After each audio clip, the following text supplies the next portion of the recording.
Assalamualaikum warahmatullahi wabarakatuh. Perkenalkan saya Bahi, SSTMT. Saya menyelesaikan jenjang sarjana pada Institut Teknologi Bandung yang saya selesaikan pada tahun 2015.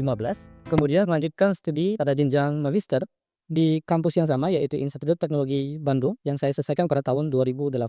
Sekarang saya sebagai penampu mata kuliah pemrograman 1 pada program studi Teknik Elektro Universitas Syekh Kuala dengan kode SRTE 1007.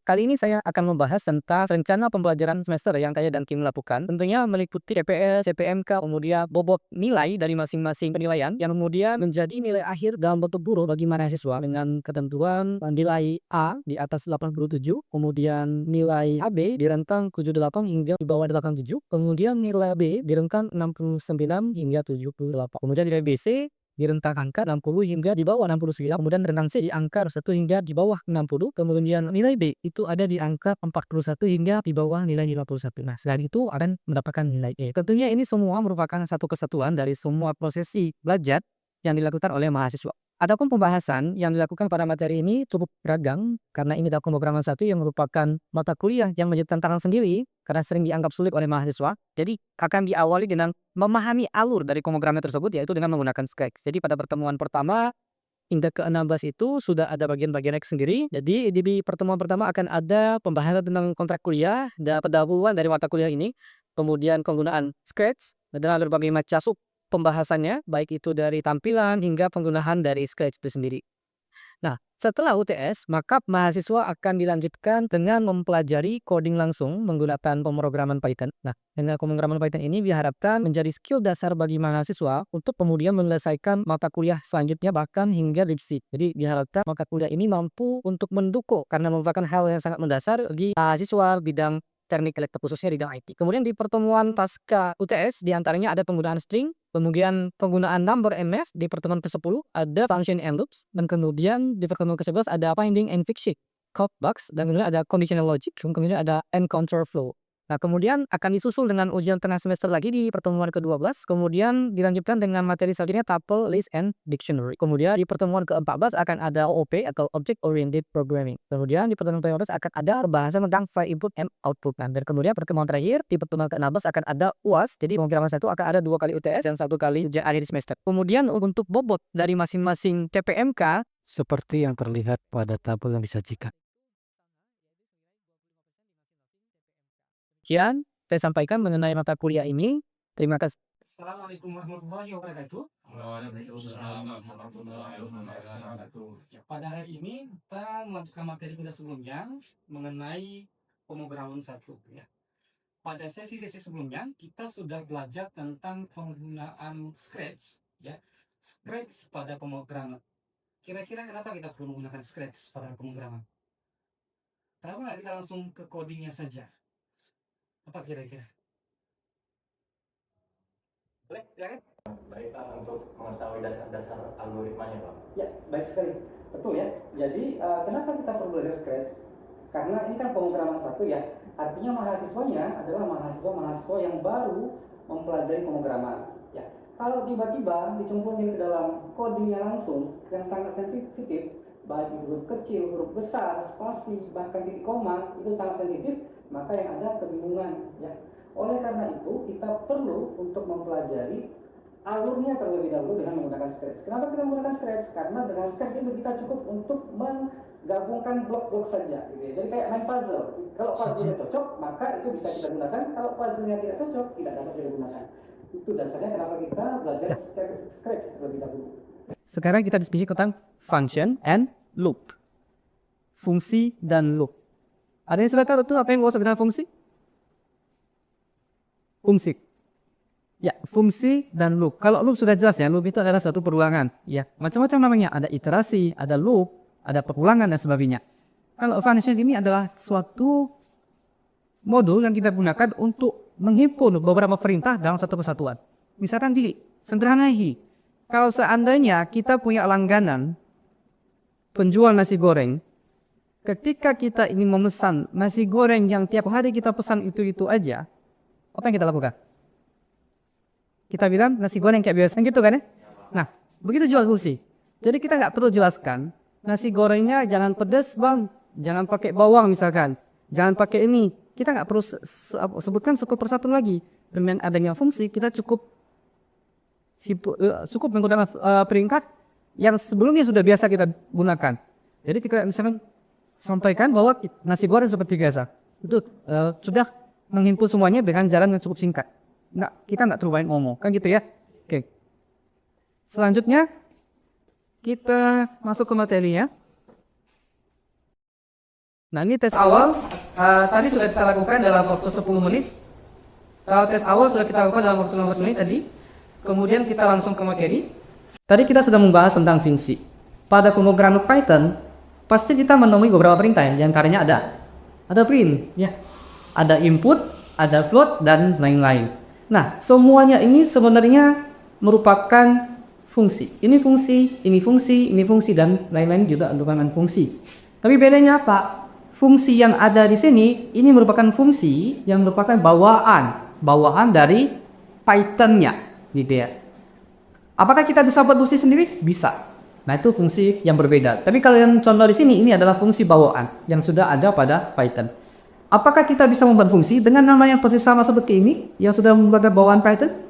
Tentunya nanti bakal bermasalah karena fungsi itu telah digunakan. Nah, ibarat bentuk gitu ya. Kemudian terlanjut. Nah, seperti yang tadi saya sampaikan, fungsi itu merupakan kumpulan perintah. Contoh tadi nasi goreng. Nasi goreng kita pesan misalnya tidak pedas, tidak pakai bawang, jadi ada 2 perintah. Mungkin banyak lagi ya.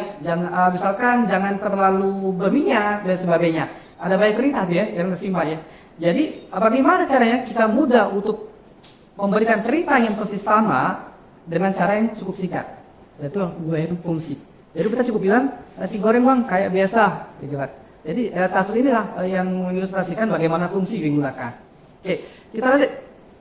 Tujuannya adalah agar mudah dipakai ulang. Kenapa mudah dipakai ulang? Karena tiap hari kita pakai itu aja, gitu kan? Jadi kita kebetulan fungsi makan nasi goreng biasa, gini saya. Jadi langkah-langkahnya apa? Langkah-langkahnya seperti yang biasa kita lakukan, yang sudah diketahui oleh si tukang nasi goreng. Paham ya? Kita lanjut lagi. Oke, fungsi itu ada berbagai macam, ya antaranya ada built-in seperti yang saya sampaikan bahwa dia itu sudah bawaan dari Python. Kemudian ada lagi yang user define, artinya ini adalah fungsi yang dibuat sendiri oleh user, ya. Kemudian fungsi ada yang tidak mengembalikan nilai dan ada yang mengembalikan nilai. Nanti kita pelajari ya. Ini kita lanjutkan.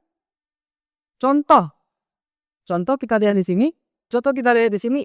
Ada sebuah fungsi. Fungsi itu selalu diawali dengan def, ya, def. Kemudian nama fungsinya, ini adalah nama fungsi. Nama fungsi, kemudian ini ada var 1, ada var 2. Artinya kalau ada variabel yang dilewatkan semacam ini nanti akan dikirimkan, ini akan memproses sebuah parameter ke dalam perintah-perintah di dalamnya. Ya. Kemudian ada apa instruksinya, macam-macam, mungkin ada perintah 1, perintah 2, dan seterusnya.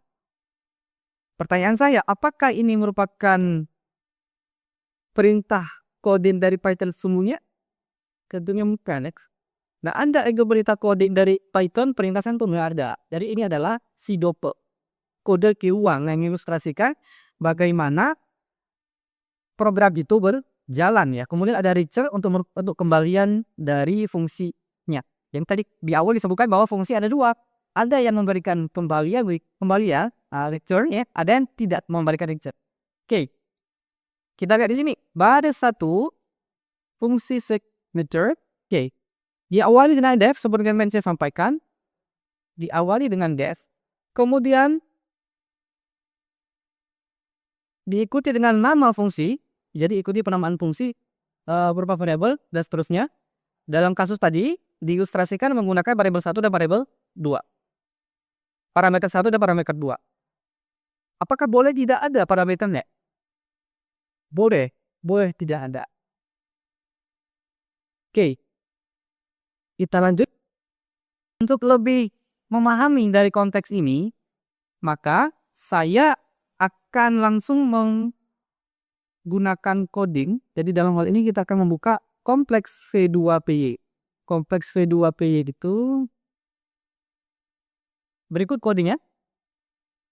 Berdasarkan penyampaian dari slide yang barusan kita bahas, berarti di sini ada fungsi apa? Kita lihat fungsi apa yang dapat kita temukan di sini?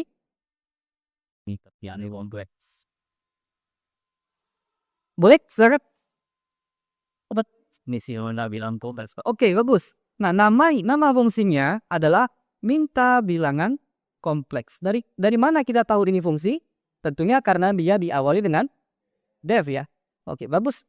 Kemudian di baris kedua kita lihat ada berupa komentar dan seterusnya. Di sini ada real.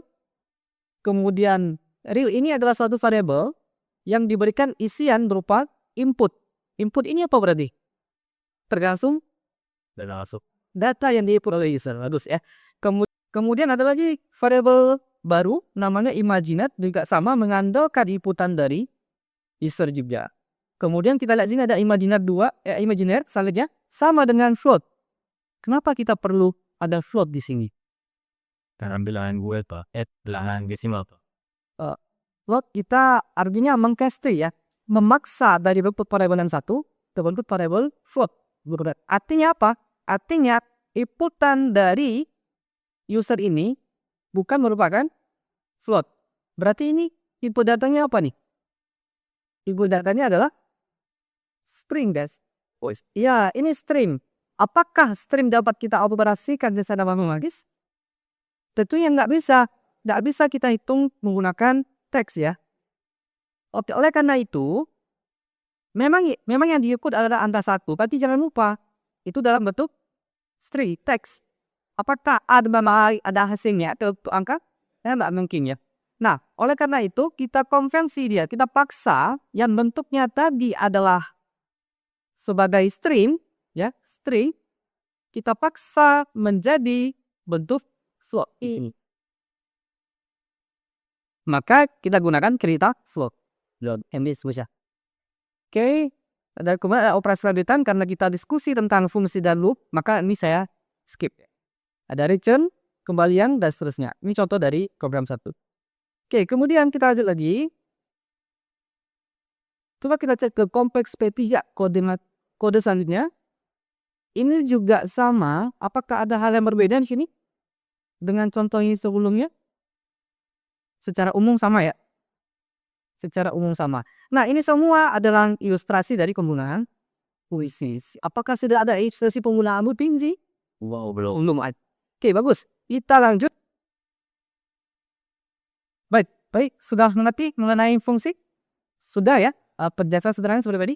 Kemudian sekarang kalau masuk ke pembahasan kedua, ada loop di sini. Loop perulangan. Jadi yang merupakan sekelompok kode yang diulang dalam satu blok.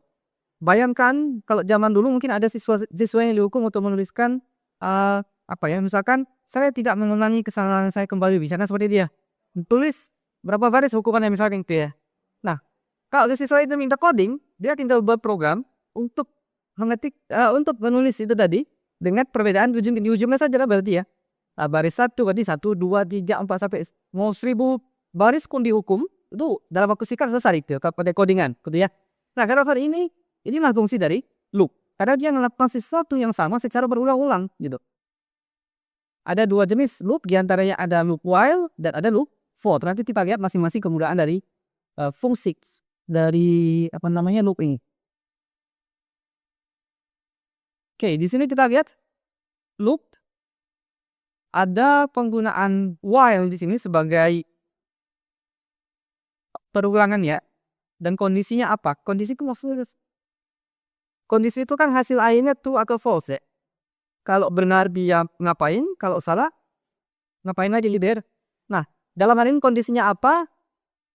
Nanti itu tergantung kondisi dari codingan kita. Kemudian kalau seandainya ini benar, kalau seandainya ini bernilai benar kondisinya, benar atau true ya, maka baris ini dijalankan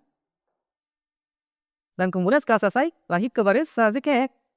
Tapi kalau seandainya while kondisi ini bernilai false ya, false. Kemudian maka apa yang ada di dalam sini tidak dieksekusi. Karena dua baris ini menginduk kepada while ya. Makanya karena dia false, kondisinya tidak benar, maka ini tidak dieksekusi. Oke.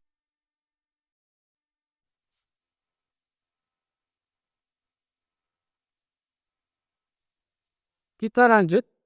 Contoh penggunaan while langsung ke coding. Coba perhatikan ke depan. Siapa yang bisa menjelaskan kira-kira apa yang dimaksud dengan perintah ini? Apa guna dari perintah di depan? Silakan. Boleh, silakan Tisa. Baik Pak. Menurut saya tadi apa? Pertama nih Pak kita menerapkan ke string variabel angka sama dengan 1. Oke. Baru pada baris keempat di sini Pak melakukan pengulangan nih. Tadi warna kita menggunakan pengulangan tadi yaitu while, di mana ketika variabel yang tadi variabel yang kita buat menjadi 1, ketika dia kurang dari atau sama dengan 10, ya akan kita ngeprint variabel, Ngeprint string dengan disusul oleh angka net. Oke, bagus. kemudian tiap dari variabel angka tadi bakal ditambahkan 1 sampai kurang dari sama dengan 10 Pak. Oke, sampai kondisi itu kita ketemu lagi teman-teman loopingnya ya. Oke, bagus. Jadi loopingnya itu akan terus muter terus dia sampai kondisinya false. Kalau false, berarti dia nggak muter lagi langsung ke baris selanjutnya, gitu ya. Oke, bagus. Nah itu kita lanjut lagi.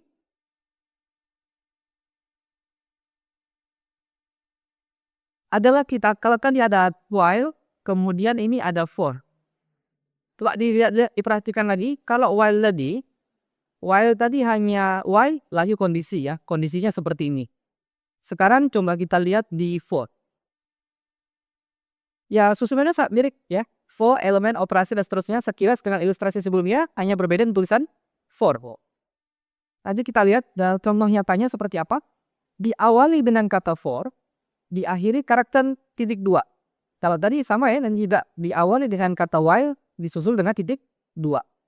Nah, kalau di sini kita lihat langsung ke kodenya, kira-kira outputnya sama nggak dengan yang tadi?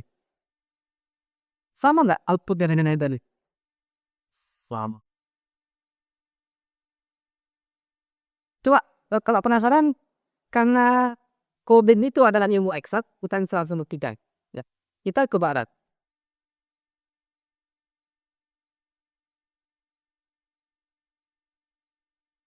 Oke, karena coding itu adalah ilmu eksak, kita tinggal buktikan. Jadi nggak ada kata ambigu di sini. Jadi karena kita matematika, orgi, fisika dan sebagainya itu ilmu eksak, kita bisa buktikan. Jadi kita coba lihat dulu apa hasilnya. Kita run di sini, run away. Maka apa hasilnya? Hasilnya adalah cetakan angka 1 ya, sesuai dengan perintah yang di sini tadi. Angka disusun dengan 1. Gitu ya. Kemudian angka 2, angka 3, angka 4, angka 5, angka 6 sampai angka 9.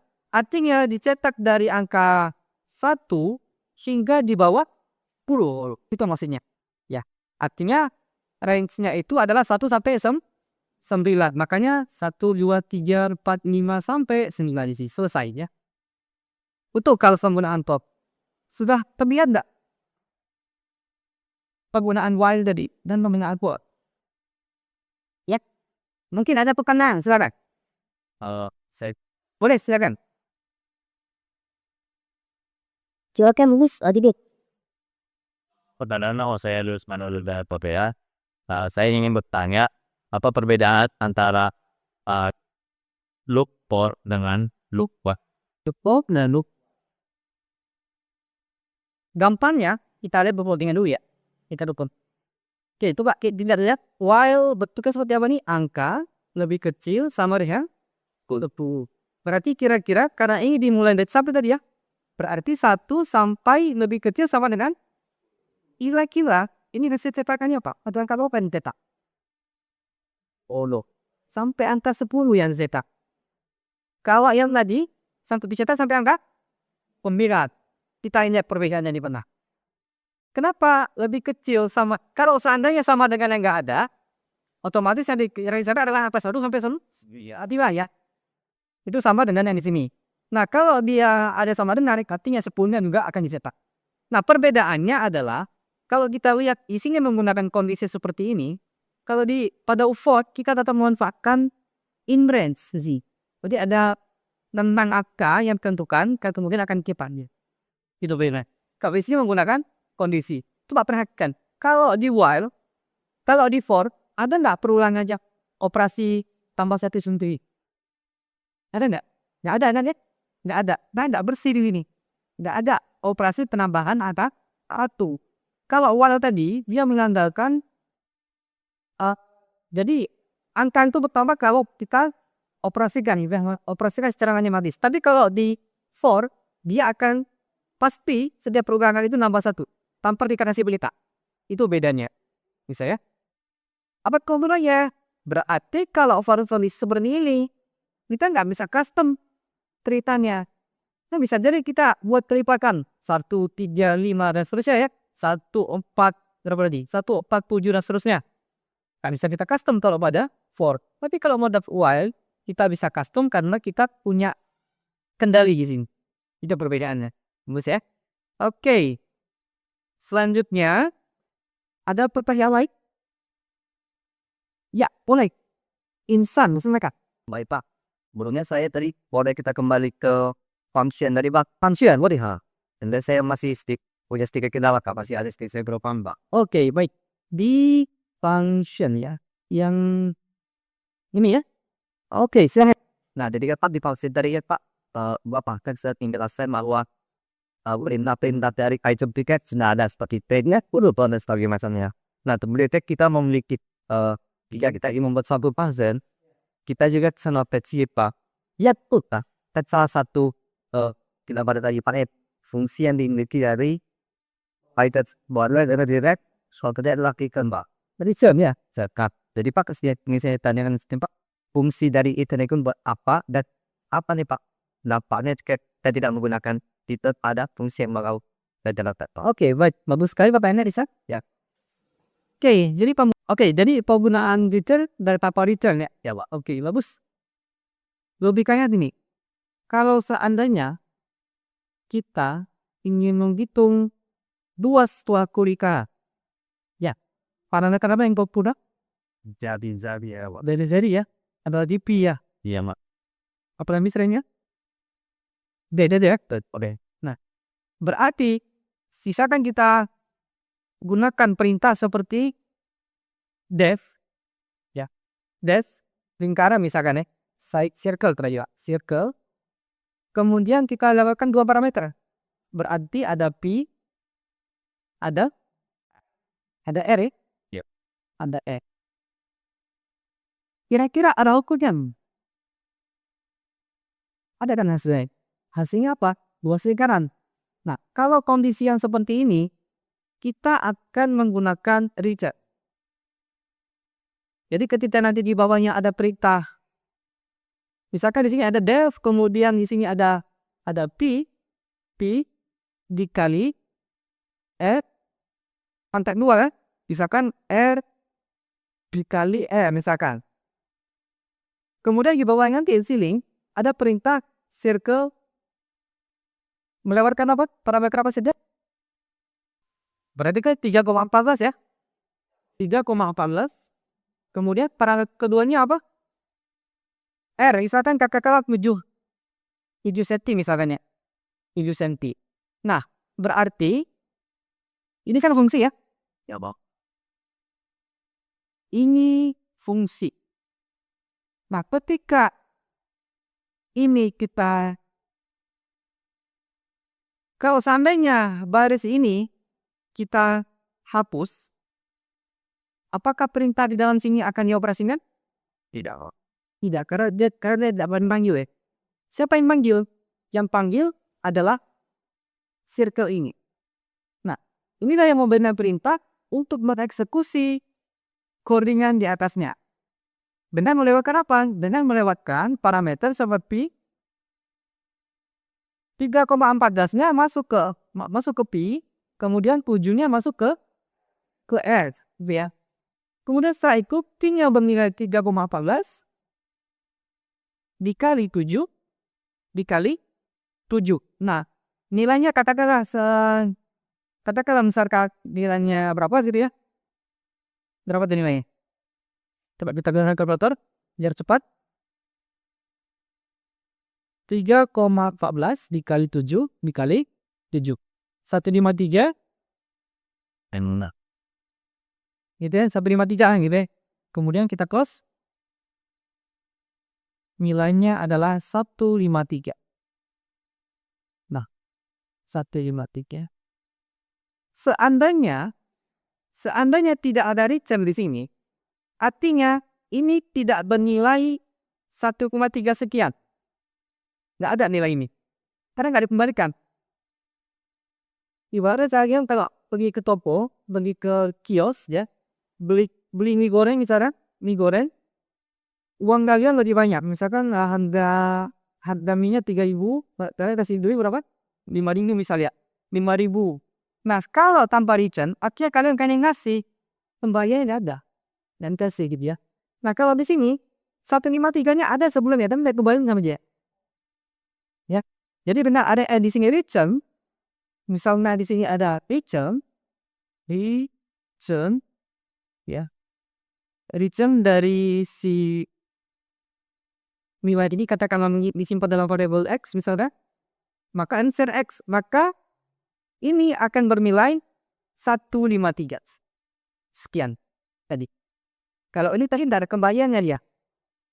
Hanya akannya apakah dilakukan ya mah. Proses transaksinya dilakukan. Tapi apakah ada kembaliannya? Nggak ada. Itu bedanya ya. Jadi tahapan-tahapan di sini dilakukan, tapi karena dia tidak ada return, tidak ada timbal balik ke fungsi yang memanggilnya. Bisa dipahami ya? Oke, dan sudah saya jelaskan dengan cukup gamblang ya, penjelasan tentang loop dan polisi. Dengan contoh berupa kode langsung.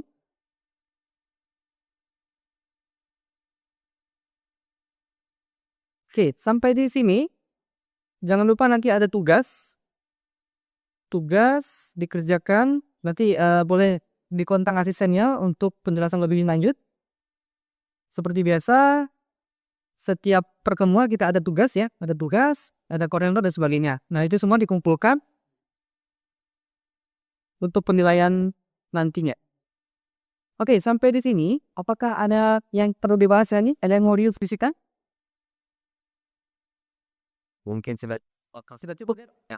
Baik, kalau demikian, kalau tidak ada pertanyaan lagi yang ingin disampaikan untuk pertemuan hari ini, kita sudah cukupkan sampai di sini. Sampai ketemu lagi pertemuan minggu depan. Jangan lupa tugas, koordinat dan praktikum dari asisten dikerjakan semua karena akan menjadi dasar-dasar penilaian kalian nanti di akhir semester. Demikian pertemuan kita hari ini, saya cukupkan sampai di sini. Saya akhiri. Assalamualaikum warahmatullahi wabarakatuh. Waalaikumsalam.